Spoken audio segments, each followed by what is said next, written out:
आप सुन रहे हैं एजी एंटरटेनमेंट की धमाकेदार प्रस्तुति।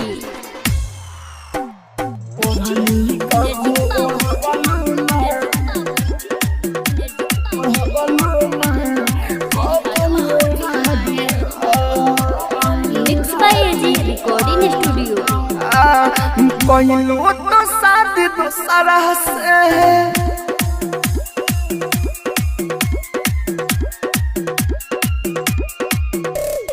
कहलू तो शादी दूसरा से हमके भुला दिया।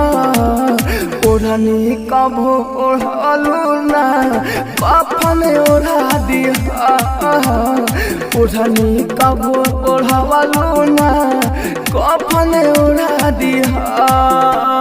शादी तो कहलू दूसरा से हमके भुला दिया। ओढ़नी कब ओढ़लू ना कफन ओढ़ा दिया। ओढ़नी कब ओढ़लू ना कफन ओढ़ा दिया। आप सुन रहे हैं एजी एंटरटेनमेंट की धमाकेदार प्रस्तुति।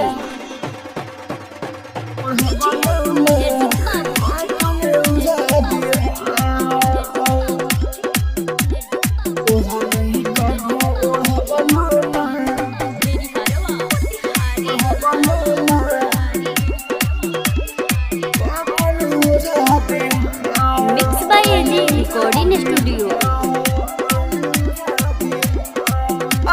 सोचल सारा सपनवा दिहनु रानी भुलाई।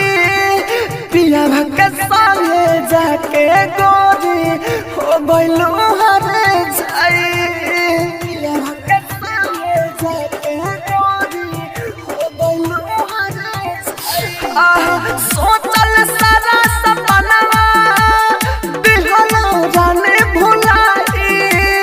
पिया के संगे जाके गोरी हो गइलू हरे जाई। हो गइलू हर जाई।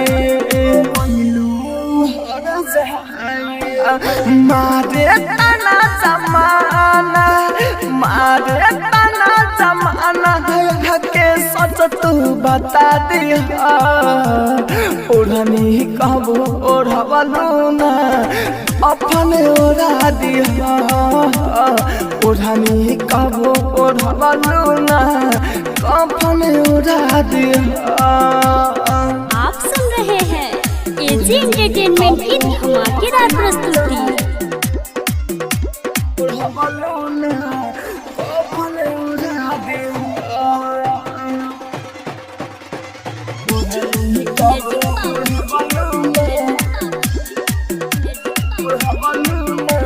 Mix by A G recording studio.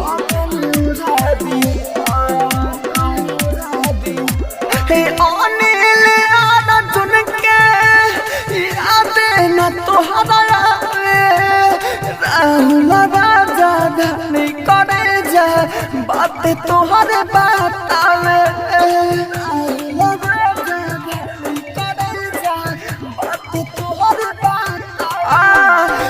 Anil Arjun के याद न तोहरा राहुल राजा धनी करे जा बात तोहरे बतावे।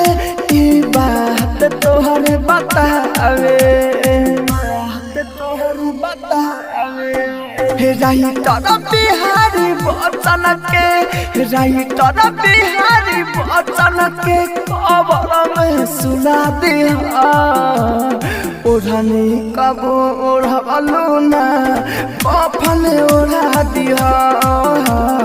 ओढ़नी कब ओढ़लू ना कफन ओढ़ा दिया। एजी रिकॉर्डिंग स्टूडियो रोशनपुर सपहा।